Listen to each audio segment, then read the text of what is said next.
Are there any fans of Saturday Night Live in the band? Not really. No. Okay. No. Sorry, Every Right. It was Saturday night at first, but we thought it needed the like parentheses. That's a fancy word. You're welcome. The expensive ones we're using. Yes. Yeah, but because that Saturday night in the song, it was like improvised in a demo version on the chorus melody. I just like when I start finding melodies to the songs, I just sing the first words that come to my mind. This time it was Saturday night because it, every other pop song ends with tonight or night. It's a perfect ending song. Although it's not in the end in this song. Yes, it is. It's in the Pretty end. much, yes. It's in the end as well. It is. Yes. It's in many places. It's in many places. But but I always thought it's going to be just the demo lyrics. But then I presented the demo to the other guys, and they were like, that works pretty well. Why don't we keep that Saturday night there? And I was like, that's cringe as... But then we kind of rolled with it, and then the chorus got the words like baby and fire. Yeah. Because I thought if we're going to go this route, then it is go like, full send. Yeah, let's go full like cringe or whatever. So there, after that, there was like baby and fire and Yeah. stuff. No, because I remember hearing this one for the first time, and this was like perhaps the only song that immediately wasn't like, oh my God, this is such a good song. At first I was like, kind of like, what? Yeah. And then I noticed as I was contacted to come do this, I thought, okay, well, I need to listen through the EP. And I was driving on Saturday night through central Ostrobothnia, Keski-Pohjanmaa, and it's nighttime, it's dark, and I'm just blasting it through my car, and you can hear the subwoofer going, and I'm like, fuck yeah, this is cool. So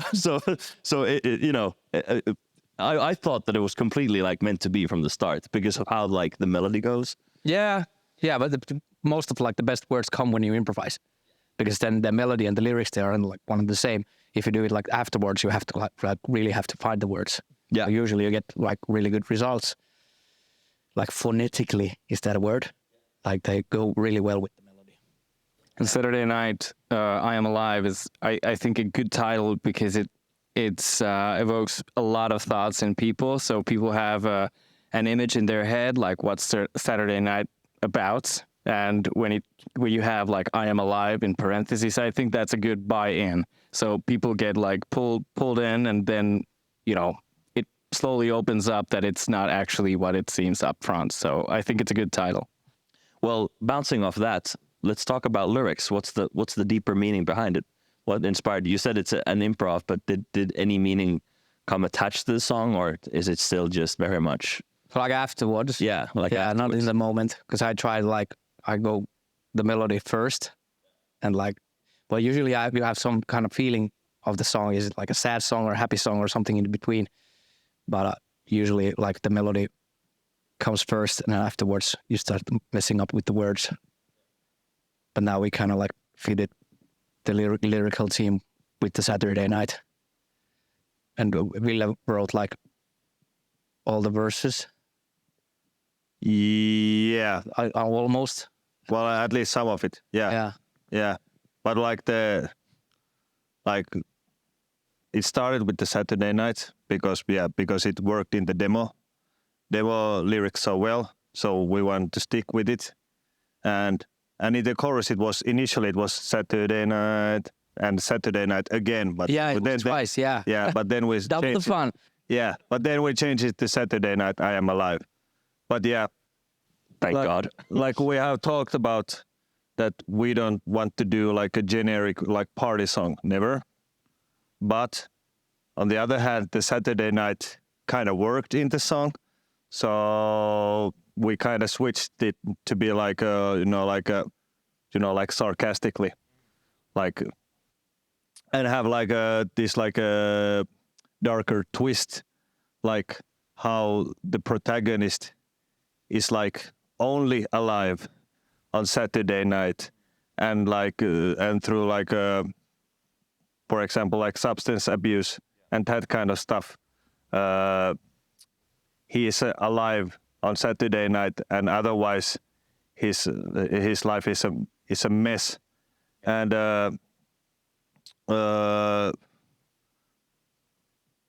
can't think of something else about it. We break the fourth wall in the second chorus. There's like the word "stop me," because I don't wanna be. Yes. Then like it becomes like the realization. It's like double meaning. Like we don't want to make a party song, and also the narrator doesn't want to be the Saturday night. Yeah. Mm. Yes. Aimed like directly to the listener. Stop. I don't want to be like this song. We don't want to make this song like as a party song. And you thought it was like a relationship theme, wasn't it so?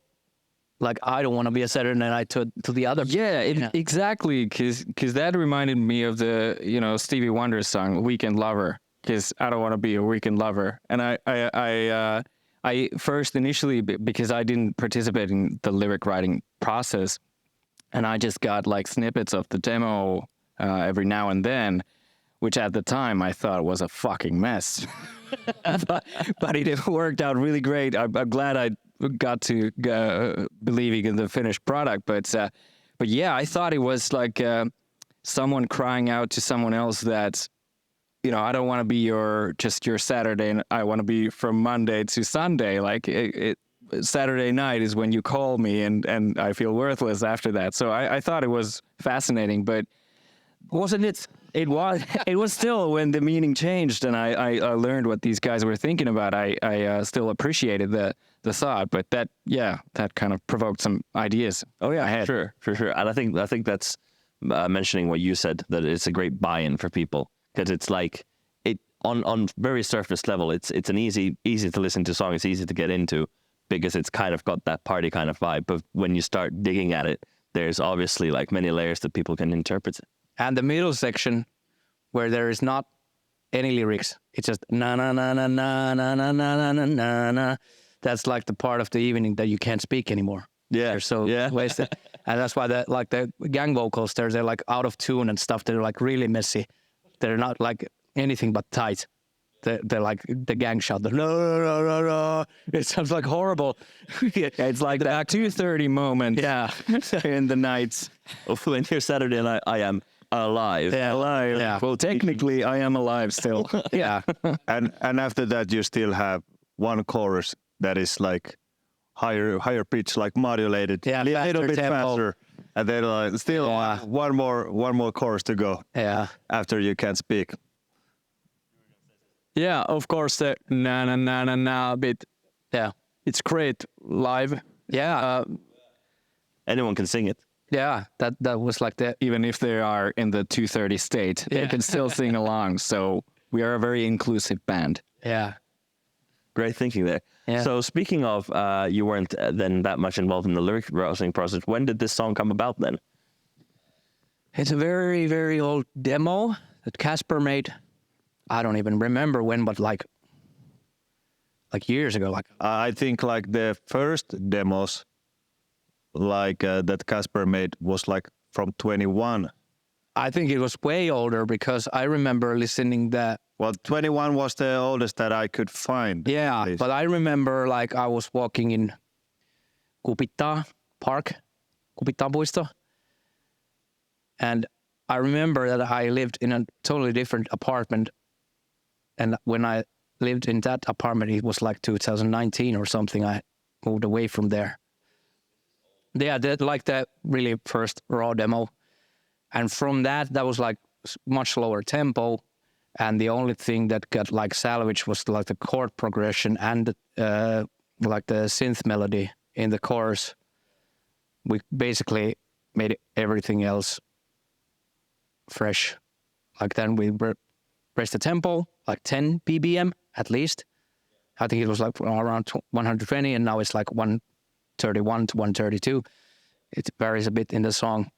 And then we just kind of like started to let's figure out where this should go. And I remember we was sitting in my home studio and we were just like messing around. And I remember we were listening the song Wargasm. You know the band? I don't know the band, no. It's a British band, Wargasm. I think I've heard the name. Yeah, they have a think I've song heard called that song. Drildo, like dildo, but with an R. Right.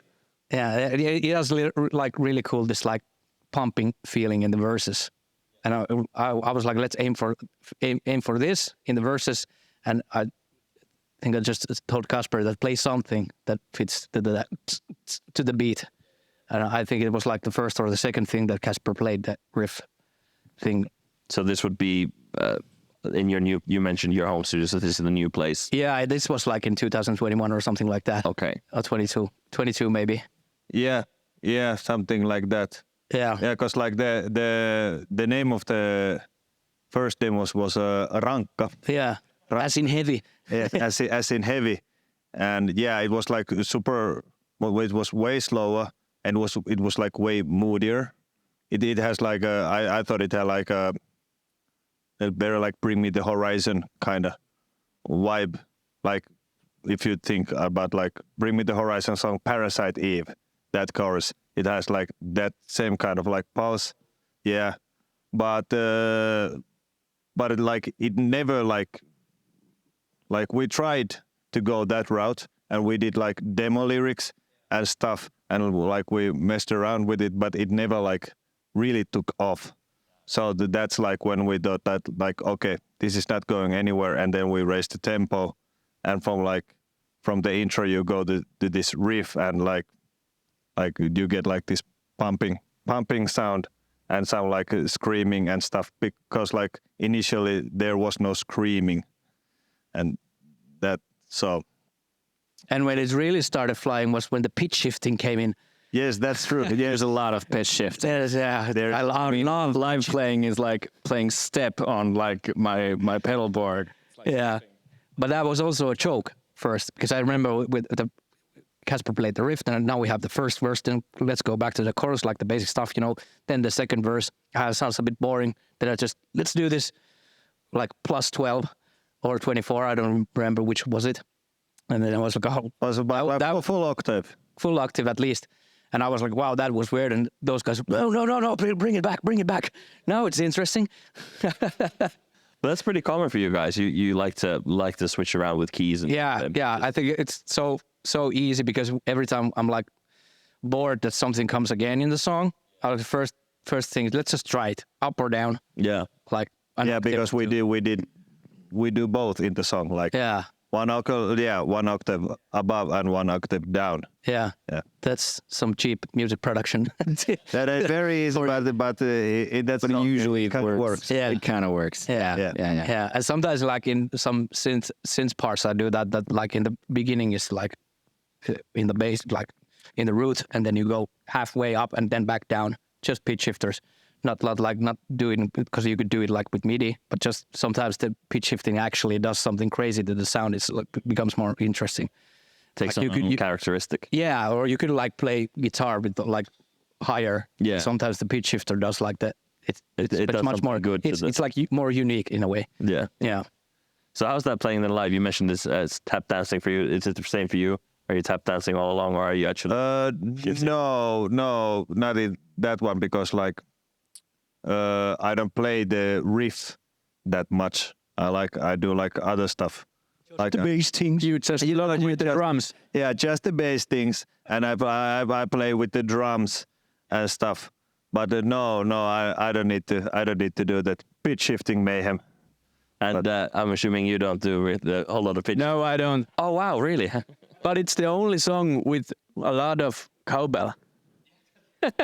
Yeah, of course. If you have Baby, Fire, and Saturday Night, You got to have you got to have a cowbell. I mean, I think it's a rule. I think. I think it's a law. yeah, and I think it's like a high point in the show when Petter gets to stand up and play the cowbell.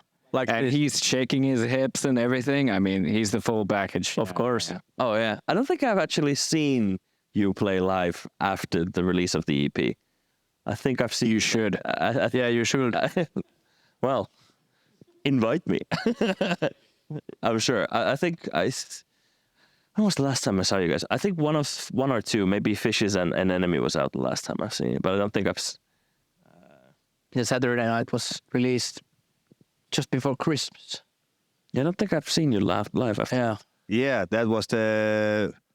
Well, it wasn't an accident, but very fortunate timing when we released the song just before the Spotify editors were like started their holidays, but no other like no big bands released music, so we got to some like Spotify playlists, and then the editors were on holiday, so the song was on the playlists For weeks. for like several weeks instead of 1 week, because all new metal playlist changes every week now. 60% of time works every time. Yes, yes. Right. So we were already talking about some parts of the song. Any favorite parts of the song? Just go to that.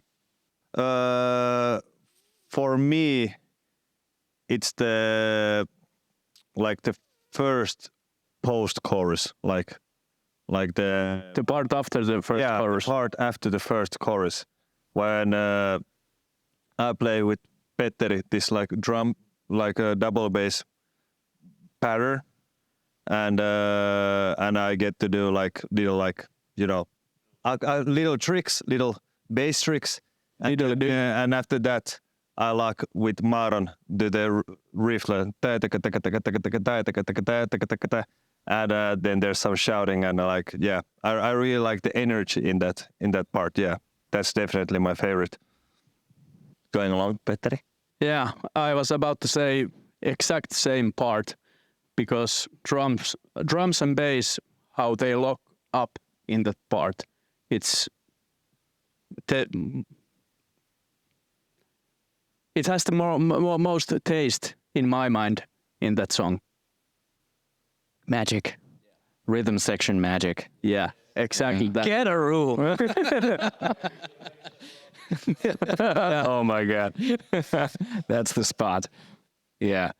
Well, for me, the favorite part is, well, I'm not speaking from a songwriter perspective since I didn't partake in that process, but I did record some harmonies for the chorus, and so I think for me the after the what do you call the bridge?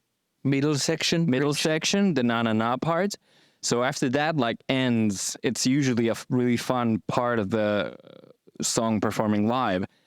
When you get to the end of that middle section, and then it kicks up like 2 steps, the pitch shifting part, and the last chorus when it goes really high. I think that's a really nice high energy moment in the live show, and I love playing and singing that too. And Matti's vocals work perfectly in this, like this middle genre between genres of kind of party music, but also really, really metal. And so when he hits those high notes, it's the sweet spot. Yeah. It needs the harmonies. Harmonies. I have 2. Like the end and the beginning. And the beginning was like I tried to mess up with Ville with the intro. Of course. Because that song started with the chorus chord progression first, and then the second version was straight to the verse. And I was like, I'm just gonna fuck up these dudes and just gonna put only the vocals, like Carry On Wayward Son type of intro. And I was sure that everybody's gonna hate it. But Ville was first. Oh, this is kind of fresh.